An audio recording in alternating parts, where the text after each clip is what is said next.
Lors de la réunion de famille, devant 52 proches, ma mère a levé son verre, a pointé ma sœur du doigt et a dit « Voici l'enfant qui a toujours aimé sa famille ». Puis elle m'a regardé et a ajouté « Elle n'a jamais rien fait pour aider. J'avais payé leur prêt immobilier, leurs factures médicales, leurs charges et leurs frais de scolarité pendant 9 ans. Je n'ai rien dit. Je suis simplement parti. » Le lendemain matin, j'avais 38 appels en absence. Devant 52 personnes, au milieu du tintement des verres et de l'odeur du barbecue qui flottait dans le jardin, ma mère s'est levée, a levé son verre de vin blanc et s'est tournée vers ma jeune sœur avec un regard fier et rayonnant. Voici la fille qui a toujours aimé sa famille. Puis elle s'est tournée vers moi, sans colère, sans amertume, juste un léger coup d'œil suivi d'un très léger sourire, presque poli. Et celle-là, elle n'a jamais rien fait pour aider. Personne n'a rien dit, pas de rire nerveux, pas de regard de désapprobation, juste le bruit des glaçons qui s'entrechoquaient dans les verres et moi, déglutissant avec difficulté, essayant d'empêcher mes mains de trembler. Bienvenue dans les cendres familiales, là où les secrets de famille sont cachés ou mis au feu pour être réduits en cendres. Et les gens que vous pensiez être vôtres sont parfois les premiers à allumer la mèche. Si un jour vous découvriez que votre propre famille vous avait effacé discrètement de son histoire après toutes les années que vous aviez sacrifiées, portées, endurées, que feriez-vous ? Resteriez-vous silencieux pour préserver la paix du dîner ? Ou vous lèveriez-vous pour partir et ne jamais revenir ? Laissez un commentaire si vous vous êtes déjà senti comme ça. Aimez la vidéo si quelque chose dans cette histoire vous semble un peu trop familier. Et si vous pensez que quelqu'un que vous connaissez a besoin d'entendre ça, partagez-la. N'oubliez pas de vous abonner à la chaîne pour ne pas manquer les tranches de vie brute de ce que les gens osent encore appeler une famille. Je m'appelle Nathalie Harris. 36 ans. Je vis seul dans un appartement de 2 chambres à Denver, Colorado. L'endroit n'est pas grand, mais il est assez calme pour que j'entende la machine à café tous les matins et assez privé pour que personne ne sache qui j'ai d'où ce que je porte. Je travaille comme auditrice pour une société financière de taille moyenne. Ce n'est pas glamour, pas digne d'un magazine, mais assez pour vivre, pour économiser et pour prendre soin de toute une famille avec laquelle je ne vis plus depuis plus de 10 ans. Pendant 9 ans, j'ai tout couvert discrètement. Le prêt immobilier de la maison vieillissante de mes parents à Aurora, les factures d'électricité et d'eau, les frais médicaux de mon père quand il a glissé dans le jardin l'année dernière, et même les frais de scolarité de Chloé, ma sœur cadette, quand elle a décidé de se redécouvrir en retournant à l'école pour apprendre à fabriquer des bougies artisanales après avoir abandonné sa certification de yoga. Personne n'a demandé. Personne n'a refusé. Ils ont simplement reçu. Et moi, pour des raisons que je ne cherche plus à expliquer, j'ai simplement continué à envoyer de l'argent, encore et encore, comme si c'était la chose la plus naturelle du monde. Chloé a 4 ans de moins que moi. Cheveux blonds ondulés, une voix douce comme de la crème fouettée. C'est le genre de personne dont on dit qu'elle a une énergie apaisante. Elle a touché un peu à tout. Yoga, comédie, puis elle est retournée vivre chez nos parents pour ouvrir une boutique de bougies dans leur garage. À un moment, elle a essayé de peindre de l'art abstrait pour le vendre en ligne, mais la plupart du temps, elle vit d'affirmations, de cadres photos faits main et de la conviction qu'avec assez d'amour, tout finira par s'arranger. Je ne déteste pas Chloé. Honnêtement, non. Je croyais juste que tout le monde dans la famille faisait sa part pour maintenir les choses à flot, mais il s'avère que certains rôles sont plus faciles à aimer que d'autres. Et certaines personnes, comme moi, ne sont pas rappelées pour ce qu'elles ont fait, mais pour ce qu'elles n'ont pas fait, comme le fait de ne pas être sur un collage photo. Le chalet était niché près de Bear Lake, entouré de pins baignés de soleil dans l'Utah. Il l'avait utilisé des années auparavant pour le mariage d'un lointain cousin, et à nouveau pour quelques-unes de ces réunions du type « mangeons ensemble », faisons semblant de nous apprécier. Cette année, ils l'ont choisi à nouveau. Près de 50 personnes sont venues, comme une volée d'oiseaux migrateurs. Certains ont conduit 10 heures depuis le Nevada. D'autres ont apporté des chiens, des tentes, et même des ventilateurs. Les adultes préparaient la nourriture. Les enfants couraient partout en donnant des coups de pied dans des canettes de soda. Il y avait de la musique country qui s'échappait d'une enceinte Bluetooth, de longues tables avec des nappes à carreaux rouges et blancs, et un saladier de salade de pommes de terre auquel personne n'a touché 2 fois. J'étais un peu en retard, 15 minutes après l'heure du début. Pas à cause du trafic, pas parce que j'avais oublié. Je suis juste resté dans ma voiture un peu plus longtemps que d'habitude, hésitante, fixant le panneau en bois grossièrement peint qui disait « Bienvenue à la famille Harris ». J'y ai vu mon nom, générique, invisible, et j'ai pensé peut-être que cette année sera différente. Peut-être que cette fois, je serai accueilli comme un vrai membre du groupe, pas seulement comme le portefeuille sur pattes. J'avais apporté une enveloppe. À l'intérieur, il y avait une carte cadeau pour un dîner chez Liardan, un restaurant français au cœur du centre-ville de Denver. Le genre d'endroit dont mes parents disaient toujours, un jour, nous irons. Chaque fois que nous passions devant, ils ne réservaient jamais. Parfois c'était trop cher. Parfois, c'était l'emploi du temps de Chloé. J'avais fait la réservation 3 semaines à l'avance, demandé la table près de la fenêtre donnant sur une tonnelle de vigne, et demandé au restaurant de préparer un petit vase de lavande pour la table. Le cadeau n'était pas extravagant, pas accent grave-l'œil, mais j'ai pensé que peut-être cette fois, juste pour une fois, ça les ferait sourire sincèrement. J'ai aperçu Chloé de l'autre côté de la pelouse. Robe blanche, cheveux détachés, souriant à tout le monde comme si elle sortait d'une campagne pour un mode de vie conscient. Elle tenait un cadeau emballé dans du papier de soie doré avec un ruban de satin. Je n'y ai pas prêté beaucoup d'attention. Chloé avait toujours un cadeau. Chloé savait toujours comment arriver au bon moment, rire au bon volume, faire des câlins juste assez longs pour que les gens croient que tout irait bien. J'ai glissé discrètement mon enveloppe sous l'assiette de mes parents. Pas d'annonce, pas de fanfare, exactement comme j'avais fait tout le reste pendant près d'une décennie. Au dîner, ils ont sorti un barbecue de style sudiste, du maïs grillé, des haricots au four et ce pain sucré que j'ai toujours trouvé trop fade. L'air était rempli de rire, de verres qui s'entrechoquaient et donc la moitié ivre racontant des histoires à moitié oubliées. J'ai commencé à penser que j'avais peut-être eu tort de douter. Que peut-être, cette fois, tout irait bien. Puis Chloé s'est levée. Quelqu'un lui a tendu un micro. Je ne sais pas qui ni pourquoi, mais la façon dont elle l'a pris, comme si sa main avait attendu ce moment, disait tout. Elle a souri doucement. Je n'avais pas prévu de dire quoi que ce soit, mais j'ai un petit cadeau pour nos parents. Sa voix était douce et posée, le genre que les gens aiment entendre dans les vidéos de motivation. Elle a déballé le papier et j'ai vu le cadre, un collage de photos. Des images soigneusement choisies. Un anniversaire sur la plage, Noël dans le salon, une photo prise sur le vif depuis le balcon de la maison. Mes parents et Chloé, tous souriants, les bras les uns autour des autres. Je n'étais sur aucune d'entre elles, ni au centre, ni sur le côté, ni même coupée au montage, simplement absente. Ma mère a pris le cadre à 2 mains, comme si elle tenait quelque chose de sacré. Elle l'a regardé longuement. Puis elle s'est levée, a levé son verre à hauteur de poitrine, sa voix claire et pleine d'émotion. Voici la fille qui a toujours aimé sa famille. La table a applaudi. Quelques « oh » dispersés. Je suis restée assise, immobile, regardant mes mains se crisper en poing sur mes genoux. Puis ma mère s'est tournée vers moi. Pas fort, pas en colère, juste calme, presque sereine. Et celle-là, elle n'a jamais rien fait pour aider. Je ne me souviens pas de ce que les autres ont dit après ça. Quelqu'un a fait tomber une fourchette. Quelqu'un s'est raclé la gorge, mais personne n'a parlé. Personne n'a demandé de clarification. Personne n'a eu l'air confus. Juste moi, assise là, ayant froid en plein mois de juillet. Je me suis levé. Je n'ai pas frappé la table. Je n'ai pas jeté un verre de vin. Je n'ai pas offert un adieu dramatique. Je me suis simplement levé. De la manière dont on quitte un dîner où l'on n'a jamais vraiment été invité. Ma chaise a fait un bruit sourd quand je l'ai repoussée. Assez pour que quelques personnes se tournent vers moi, mais personne ne m'a arrêté. Personne n'a crié mon nom. Aucun regard ne s'est écarquillé d'inquiétude ou de regret. Comme s'ils avaient tous attendu ce moment. Le moment où je partirais discrètement pour qu'ils puissent retourner à la version plus simple de la soirée, celle où personne n'aurait à reconnaître que j'avais vraiment été là. J'ai dépassé les rangées de tables pliantes, les plateaux de nourriture qui refroidissaient, les rires de parents qui ne se souvenaient même pas où j'avais fait mon école primaire, j'ai dépassé ma sœur, la tête baissée dans une fausse gêne, sa main reposant encore légèrement sur l'épaule de maman comme un sceau d'approbation. Je ne les ai pas regardés, non pas parce que j'étais en colère, mais parce que je savais que si je me retournais, je verrais mon propre visage se refléter dans leurs yeux comme quelque chose d'inutile. Et j'étais trop fatigué pour continuer à prétendre que j'avais ma place. Ma voiture était garée près de la lisière des bois, sous une parcelle de marronniers secs. J'ai ouvert la portière, me suis glissé sur le siège conducteur, mais je n'ai pas démarré le moteur tout de suite.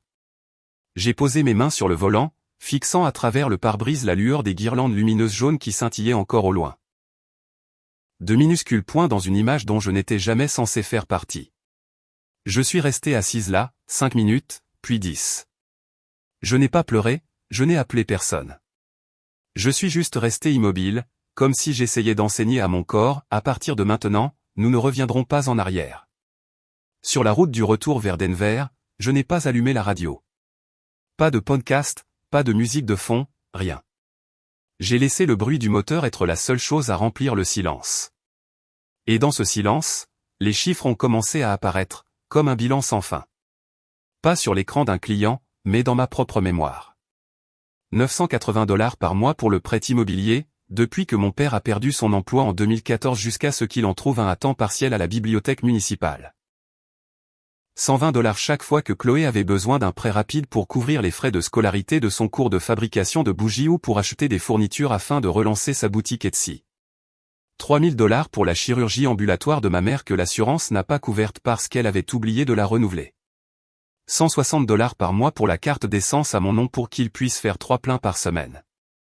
Certains mois, je payais l'assurance auto, la réparation du toit après une tempête. Une fois, Chloé a pleuré au téléphone parce que des frais de scolarité impayés l'empêchaient de s'inscrire à la session suivante. J'ai viré l'argent en moins de 10 minutes. Quand j'ai tout additionné, les grandes choses et les petites que je n'ai jamais suivies, le total dépassait 148 000 $. Tout cela en silence. Tout cela invisible. Pas un seul merci officiel. Pas une seule carte. Pas une seule fois quelqu'un n'a dit « Tu as empêché toute cette famille de s'effondrer ». Quand je suis rentré dans mon appartement, je n'ai pas allumé les lumières. J'ai enlevé mes chaussures, suis allé directement à la cuisine, me suis versé un verre d'eau et suis resté là longtemps, la main posée sur le comptoir en granit comme si le sol pouvait soudainement céder sous moi. Je ne me sentais pas en colère. Je pensais que je pourrais ressentir une vive douleur, peut-être de la honte, peut-être de la déception, mais non. Je me sentais juste, fini, comme si quelqu'un venait de débrancher une prise du mur et que tout, y compris les émotions, s'était éteint. Je suis allé dans le salon et j'ai ouvert mon ordinateur portable, pas pour écrire quoi que ce soit. Je me suis simplement connecté à mes comptes bancaires, un par un. J'ai arrêté le virement automatique pour le prêt immobilier de mes parents. J'ai annulé la carte de crédit secondaire que ma mère utilisait pour réserver ses vacances de fin d'année. J'ai fermé le compte des services publics à mon nom, celui que j'avais payé discrètement pendant 8 ans parce qu'ils avaient dû oublier à nouveau. J'ai révoqué l'accès au compte partagé que Chloé utilisait pour faire des achats sur Amazon pendant les grandes soldes. J'ai coupé la carte d'essence. J'ai changé le mot de passe de l'email qui contenait tous mes identifiants financiers, celui que ma mère avait un jour emprunté et jamais rendu. Tout, propre, définitif, sans hésitation, sans annonce. Je ne l'ai pas fait par dépit. Je ne voulais pas qu'il souffre. Je l'ai fait parce que j'ai compris, de manière limpide, que si j'avais été effacé de leur histoire si facilement, je n'avais pas besoin de continuer à financer un rôle qui n'existait plus. Je n'avais aucune raison de continuer à faire tourner la machine si j'avais déjà été retiré de la liste des contributeurs reconnus. Je n'ai jamais voulu de louange, jamais demandé la gloire. Je voulais juste qu'on reconnaisse que j'étais là, que j'existais, que si quelqu'un avait empêché ce toit de s'effondrer, le moins qu'il pouvait faire était de ne pas dire que je n'avais jamais rien fait. Cette nuit-là, j'ai pris une douche plus longue que d'habitude.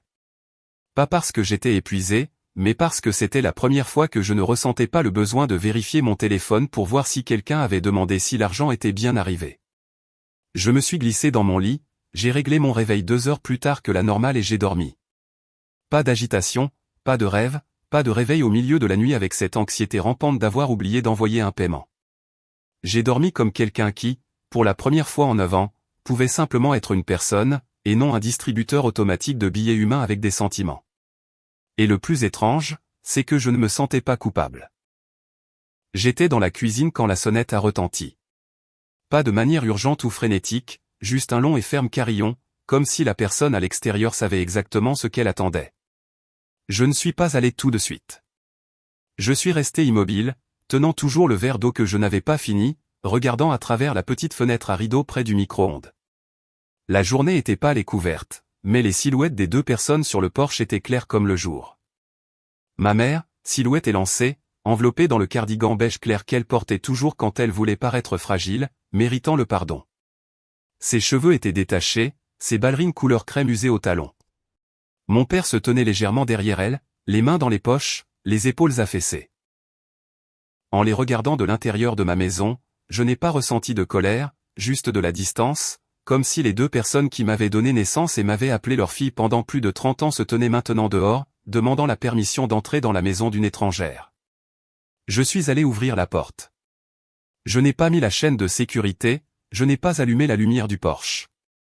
Nous sommes juste restés là, moi dans l'embrasure de la porte, eux sous la lumière du jour. Pouvons-nous parler un instant, commença ma mère, sa voix plus basse que dans mon souvenir. Elle ne souriait pas, n'essayait pas de donner un ton léger. Il y avait une lueur d'inquiétude dans ses yeux, comme si elle n'était pas sûre que j'allais leur claquer la porte au nez. Je veux juste clarifier un malentendu. Je me suis appuyé doucement contre le cadre de la porte, les bras croisés sur ma poitrine, la regardant droit dans les yeux. Nous pouvons parler ici même. Je ne les ai pas invités à entrer. Pas parce que je voulais leur faire honte, mais parce que je ne pouvais pas les laisser entrer dans le seul espace qui avait été mon unique refuge, loin des demandes, des appels de minuit, des emails intitulés « Urgent », ne peut pas attendre demain. C'était l'espace que je m'étais construit, et ils en étaient sortis le soir où ma mère avait levé son verre, pointé Chloé du doigt et m'avait effacé de la famille en une seule phrase. Ma mère a regardé autour d'elle avec hésitation. Cette posture timide, je l'avais vue de nombreuses fois auparavant, chaque fois qu'elle voulait s'excuser sans vraiment admettre qu'elle avait tort. Elle a pris une profonde inspiration, puis a dit, à propos de ce qui s'est passé à la réunion. Je ne voulais pas le dire de cette façon. C'est juste que tout le monde regardait. Chloé venait de nous donner la photo. J'étais ému. Sa voix s'est éteinte. J'ai simplement mal choisi mes mots. Je n'ai pas souri. Je ne me suis pas moqué. Je n'ai pas froncé les sourcils. J'ai simplement hoché la tête, comme quelqu'un qui examine un rapport financier avec des colonnes manquantes. Mal choisi vos mots, ai-je répété, devant 52 personnes. Mon père a parlé pour la première fois depuis leur arrivée. Nous ne pensions pas que tu réagirais comme ça. Je l'ai regardé. Donc, le silence aurait été bien, n'est-ce pas? Tant que je continuais à payer. Tant que les factures étaient couvertes, les prêts approuvés, alors peu importait que je sois effacé de la photo de famille. Personne n'a répondu. Je me suis redressé, j'ai sorti mon téléphone de ma poche, j'ai ouvert l'application de notes, celle où j'avais tapé chaque dépense, grande et petite, à 2 heures du matin la nuit de mon retour de la réunion. Je ne leur ai pas montré l'écran. J'ai simplement lu à voix haute. 18 340 $ pour le prêt immobilier. 21 600 $ pour les charges. 11 100 $ pour les frais médicaux, les examens, les médicaments, y compris 2 séjours à l'hôpital pour l'hypertension de papa. 5 700 $ pour les cours de fabrication de bougies de Chloé, ses ateliers de méditation, puis un cours de gestion d'entreprise. 3 900 $ pour l'entretien de la voiture, les cartes d'essence, l'assurance, et plus de 20 000 $ en choses diverses dont je ne me souviens plus. Total, 148 000 $. En 9 ans. J'ai tout dit, sans rien omettre. Sans laisser aucune émotion interférer. Quand j'ai eu fini, ma mère a baissé les yeux vers le sol. Mon père m'a jeté un coup d'œil, puis a détourné le regard. Je savais qu'ils se souvenaient, pas de chaque transaction, mais des fois où ils avaient demandé « Peux-tu aider avec ça ?» Et je n'avais jamais dit non. Et après tout ça, ai-je poursuivi, vous vous êtes levé, avez levé votre verre et dit que je n'avais jamais aidé. Devant toute la famille, et personne n'a objecté. Personne n'a eu l'air surpris. Personne ne s'est tourné pour me regarder. Ce qui signifie que pour eux, c'était parfaitement logique. Je n'avais pas besoin qu'ils s'expliquent. Je n'avais pas besoin d'entendre, nous étions pris dans l'émotion du moment, où, Chloé traverse une période difficile. Ils avaient choisi de m'effacer facilement avec une seule phrase, sans penser que cela déferait 10 ans de sacrifices silencieux. Personne n'est obligé de me comprendre. Mais on leur a donné un choix et ils ont choisi de se ranger du côté des applaudissements, derrière le cadre photo. Finalement, j'ai dit, sans colère, sans crier, juste clairement. Si ce que j'ai fait n'est pas suffisant pour être considéré comme faisant partie de cette famille, alors à partir de maintenant, je ne continuerai pas à payer pour maintenir ce rôle en vie. Ce n'est pas une punition. C'est juste de la clarté. J'ai fermé la porte lentement, sans force, mais avec finalité. Dehors, le soleil brillait toujours. Mais à l'intérieur de moi, enfin, il commençait à se faire froid à nouveau. J'essuyais le comptoir de la cuisine quand la sonnette a retenti. Pas un long carillon, pas impatient, juste 2 coups courts et fermes. Comme un rappel, comme si la personne à l'extérieur était sûre d'avoir encore le droit d'être là. J'ai essuyé mes mains avec une serviette et je ne me suis pas pressé. La petite fenêtre latérale donnait sur les marches de l'entrée. Chloé. Un sac en toile sur l'épaule, des sandales, les cheveux en chignon lâche, un t-shirt froissé. Son visage était tendu mais pas d'effet.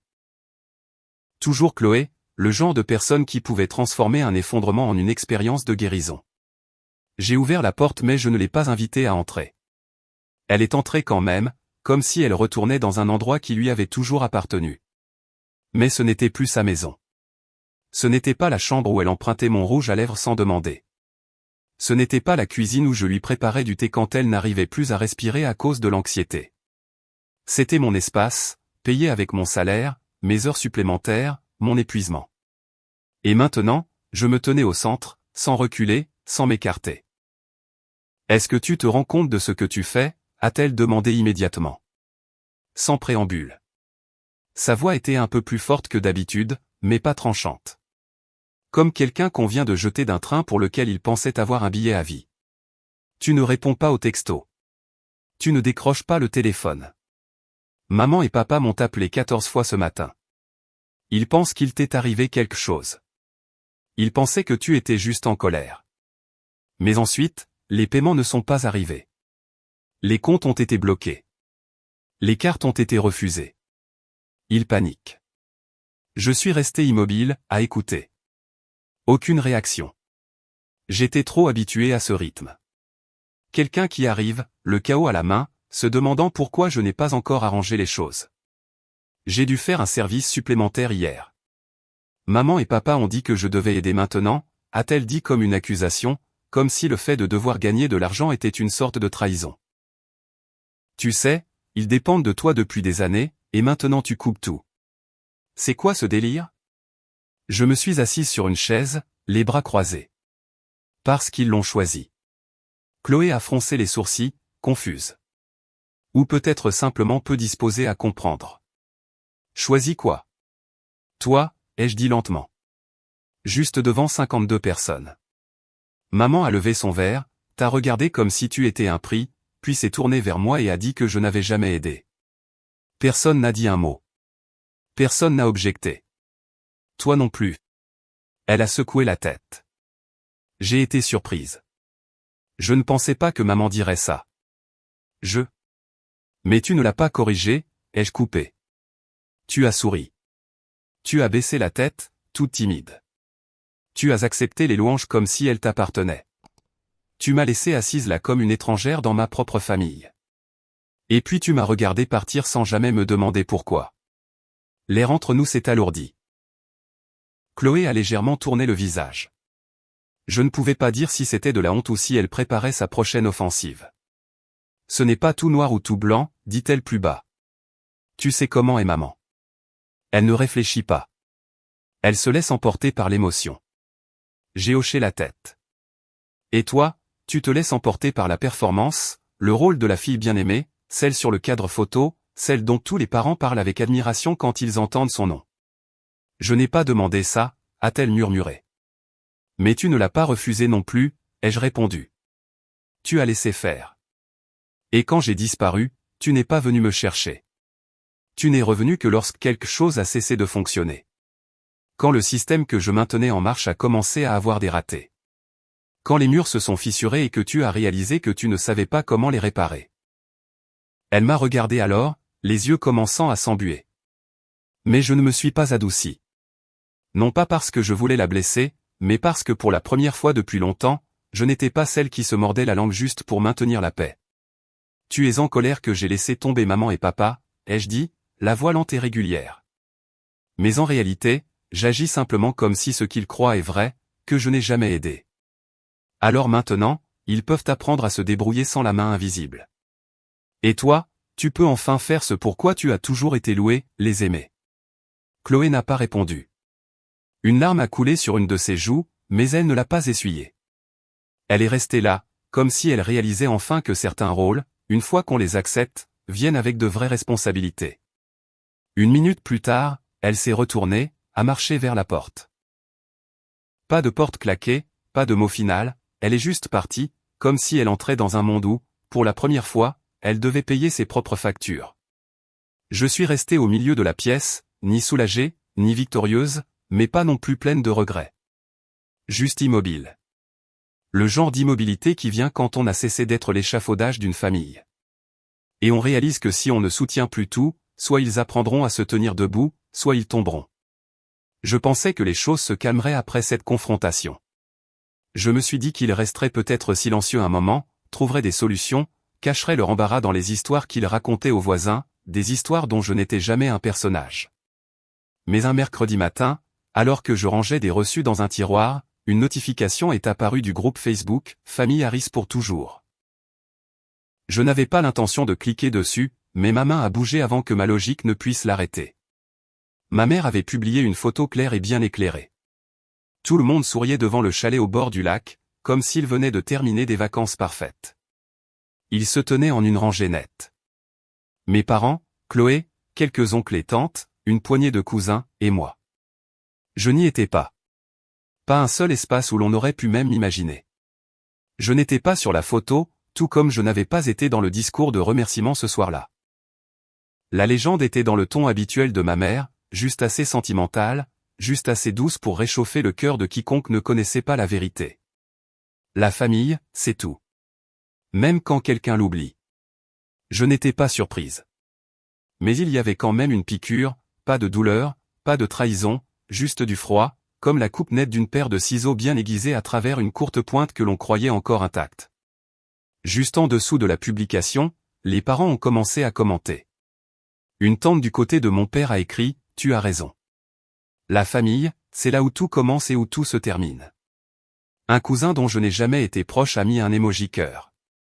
Quelqu'un d'autre a commenté « Chaque famille a quelqu'un qui s'éloigne, mais l'amour attendra toujours son retour. » J'ai lu chaque commentaire, non pas parce que je cherchais mon nom, mais parce que j'avais besoin d'être sûr que personne ne dirait la vérité. Et j'avais raison. Ils ont choisi le chemin le plus facile, prétendre que je n'avais jamais existé. Je n'ai pas commenté. Je n'ai pas publié de réfutation. Je n'ai pas réagi avec un visage en colère, ni écrit de statut vague sur le fait d'être oublié. Au lieu de cela, j'ai ouvert mon ordinateur portable, non pas pour argumenter, mais pour faire ce que j'ai toujours fait de mieux, rapprocher les comptes, compiler, lister. J'ai déterré chaque reçu par email des 9 dernières années, les relevés bancaires numériques, les captures d'écran des virements, les emails de remerciement des cabinets médicaux, les factures de services publics, électricité, eau, gaz, les textos de Chloé demandant de l'aide quand son compte était à découvert, les confirmations de frais de scolarité, les réservations de vol de dernière minute.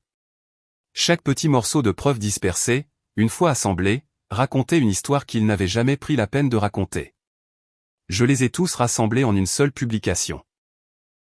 Pas de légende, pas d'interpellation, pas de drame, juste des images. Chaque image, un paiement.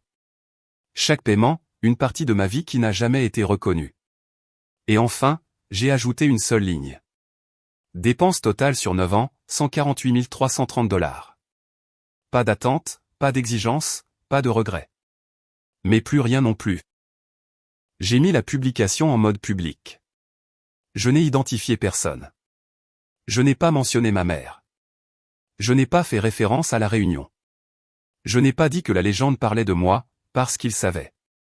Ils savaient tous. Et je n'avais pas besoin de souligner l'évidence. Je l'ai publié à 10h42. J'ai fermé mon ordinateur à 10h45. Pas de rafraîchissement, pas d'attente. J'ai préparé le déjeuner, nettoyé la salle de bain, arrosé les plantes, changé les draps. Des choses petites, calmes, le contraire de ce que j'avais fait pendant 9 ans pour empêcher une structure en ruine de s'effondrer. Cet après-midi-là, j'ai de nouveau regardé mon téléphone. La publication avait été partagée, pas par moi, mais par les personnes qui s'étaient autrefois tues pendant que ma mère m'effaçait en public. Quelqu'un m'a envoyé un message, je n'avais aucune idée que tu avais fait tout ça. Un cousin a écrit, je suis désolé de n'avoir rien dit ce soir-là. Quelqu'un a envoyé un emoji de visage en pleurs. Un autre a envoyé un verset de la Bible sur le pardon. Et ma mère. Pas un mot, pas une réponse, pas même une suppression de sa publication. La sienne était toujours là, comme si j'avais disparu sans raison. Puis est venu un message de Chloé, sans ponctuation, sans émoji, juste 3 mots froids et secs. Il faut qu'on se parle. J'ai fixé cette ligne sur mon écran pendant un long moment, non pas parce que j'allais répondre, mais parce que je savais que pour la première fois de sa vie, Chloé ne me contactait pas parce qu'elle voulait de l'amour. Elle me contactait parce qu'elle réalisait enfin que lorsque celui qui tient le centre s'effondre, tout le reste commence à s'écrouler. Je pensais qu'il ne reviendrait pas. Je me suis dit qu'après cette publication, après le message de Chloé, après tout le silence pesant entre des gens qui s'appelaient autrefois famille, l'histoire se terminerait là. Pas besoin de conclusion, pas d'excuses, juste chaque personne se retirant discrètement. Mais ils sont revenus. Sans drame, sans avertissement. Ne portant plus la posture ou la fierté de gens qui croyaient avoir raison. Juste 3 silhouettes debout sur mon porche par un après-midi gris, comme s'ils venaient de traverser un hiver sans chauffage. Je les ai vus par la fenêtre de la cuisine. Ma mère se tenait au milieu, plus petite que dans mon souvenir. Ses cheveux en désordre, son visage comme si elle n'avait pas dormi depuis des semaines. Elle portait ce même vieux cardigan, autrefois son armure émotionnelle, maintenant froissée et sans forme. Mon père se tenait un peu en retrait, les mains dans les poches, des baskets usées, les épaules voûtées comme si son vieux mal de dos était revenu. Chloé se tenait sur le côté, son sac en toile délavé en bandoulière, des cernes sous les yeux, et un visage qui n'avait plus rien à soutenir. Pas de lumière, pas d'espoir, pas d'énergie de fille bienveillante. Elle ressemblait à quelqu'un qui avait été projeté dans la réalité sans avoir eu le temps de se préparer. J'ai ouvert la porte mais je ne suis pas sorti. Je ne les ai pas invités à entrer, je ne leur ai pas serré la main, je n'ai pas souri, même pas poliment. Je suis juste resté là, une main sur le cadre de la porte, maintenant la ligne tracée comme pour leur rappeler que c'était ici que j'avais appris à respirer après avoir cessé d'être le poumon d'urgence pour toute la famille. Ma mère a parlé la première, comme elle le faisait toujours quand elle était la porte-parole désignée des émotions du foyer. « Je suis désolée. » dit-elle, sa voix presque sans ton. Nous n'aurions pas dû dire ces choses. N'aurions pas dû garder le silence. N'aurions pas dû te laisser seul. Mon père n'a rien dit, il a juste regardé le bout de ses chaussures. Chloé n'a pas interrompu. Elle est restée silencieuse aussi, mais pas sur la défensive, pas en essayant de s'expliquer, ne portant plus l'expression de « je ne savais pas » ou « je ne voulais pas ». Pour la première fois, ma sœur est venue à moi sans costume. Je n'ai pas hoché la tête, je n'ai pas fait semblant de pardonner, je ne me suis pas caché dans le genre de silence que ma famille considérait autrefois comme une résolution. Je les ai juste regardés pendant un long moment. Puis j'ai dit, ni fort, ni doucement, juste clairement, je ne suis plus la fille qui endure. Pas celle qui maintient tout debout en silence. Pas le nom qui n'est mentionné que lorsqu'une facture est due. Ma mère a hésité. Peut-être attendait-elle que je m'adoucisse. Peut-être espérait-elle que je lui offre une issue. Mais je ne l'ai pas fait. Je n'étais plus là pour alléger le fardeau de qui que ce soit. Chloé a baissé la tête. Sa main s'est resserrée sur la sangle de son sac comme si elle se stabilisait. J'ai déménagé, a-t-elle dit après une longue pause. J'ai mon propre appartement. C'est petit, mais je me débrouille. Je n'ai pas demandé, est-ce que ça va? Cette question avait autrefois été ma responsabilité pour toute une vie. Maintenant, je la retournais au monde. Un mois plus tard, j'ai appris que mes parents avaient mis la maison en vente. Pas parce qu'ils me l'ont dit, mais parce qu'un parent m'a envoyé une photo du panneau, à vendre, planté sur leur pelouse. Cette maison, celle dont j'avais discrètement payé le prêt immobilier pendant près d'une décennie, celle que j'avais portée avec des heures supplémentaires, des repas sautés, un sommeil interrompu. Ils l'ont vendue en dessous du prix du marché parce qu'ils avaient besoin de déménager rapidement. Ils ont déménagé dans une location plus petite en périphérie, un complexe délabré, des murs fins, des lumières de couloir vacillantes, comme une scène de film à petit budget. Je ne leur ai pas rendu visite, je n'ai pas regardé en arrière. Je le savais seulement parce que ce même cousin m'a envoyé une autre photo. Ma mère arrosant une plante flétrie devant la nouvelle unité. Terre sèche, l'eau s'égouttant en gouttes lentes et réticentes. Chloé était toujours dans son appartement de location. Un petit studio, même pas 45 mètres carrés, dans le sud de la ville. Elle travaillait dans un café, publiait occasionnellement des stories sur la vente de bougies, mais plus de hashtags de « guérison » ni de légendes sur la gratitude. Des histoires courtes, moins de mots, des couleurs fanées. Je ne l'ai pas désabonné, mais je n'interagissais pas non plus. Je voyais juste et laissais faire. Et moi? J'ai continué à vivre. Pas de fin nette. Pas de réunion télévisée. J'ai juste vécu sans avoir à m'expliquer, sans avoir besoin de justifier mon absence. Je n'avais pas besoin de revisiter l'ancienne maison ou de me demander si j'étais allé trop loin. Parce que je savais que le prix d'un long silence est que quelqu'un comme moi peut être effacé d'une histoire, même après y avoir consacré près d'une vie. Je ne suis plus en colère contre eux, mais je ne suis plus avec eux non plus. Je ne raconte pas cette histoire pour faire pitié. Je la raconte pour que quelqu'un puisse y entendre sa propre voix. Dans la souffrance silencieuse, le rôle qui ne finit jamais est les silences que nous endurons parce que nous pensons être celui qui comprend. Je suis sorti et cette fois, je n'ai rien laissé derrière moi. Je pensais que je garderais tout cela pour moi. Que le silence était le moyen le moins douloureux de mettre fin à une relation qui s'était déjà fissurée il y a longtemps. Mais quand on reste silencieux trop longtemps, les gens oublient qu'on a une voix, qu'on est aussi une fille, une sœur, une partie du portrait de famille qu'ils accrochent fièrement à chaque Thanksgiving. J'étais autrefois sur cette photo, quelque part. Mais un jour, j'ai réalisé que j'avais été effacé et que personne n'avait même pris la peine de prendre la gomme. Et vous savez quoi? Ce qui m'a fait le plus mal, ce n'était pas la phrase « elle n'a jamais rien fait », dite devant 52 personnes. C'était le fait que personne n'a pensé que c'était mal. Personne n'a tressailli. Personne ne s'est tourné vers moi pour dire « ce n'est pas vrai ». Elle a toujours été là. Ils n'ont rien dit parce que pour eux, mon silence signifiait mon accord. Signifiait mon invisibilité.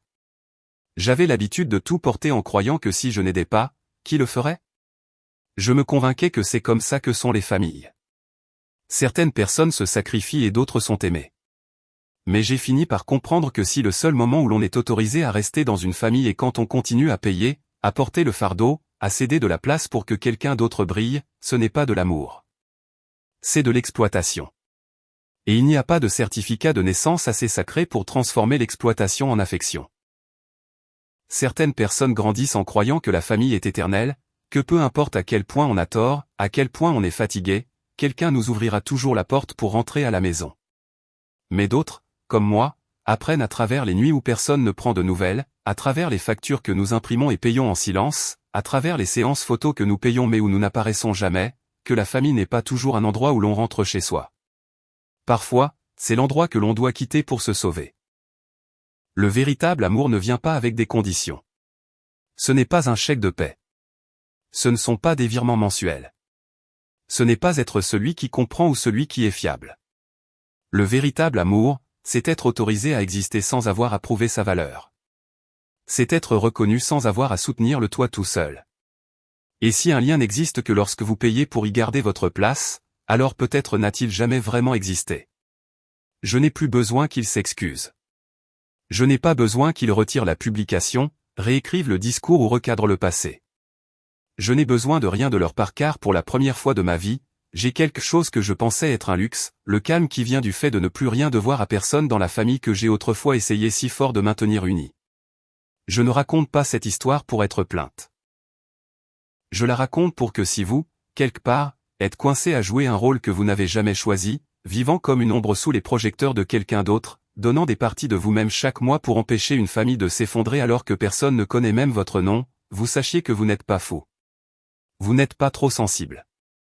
Vous n'êtes pas ingrat. Vous êtes juste quelqu'un qui a assez enduré. Partagez cette histoire si vous avez déjà été celui ou celle qui portait toute la famille en silence. Vous n'avez pas besoin de vous expliquer.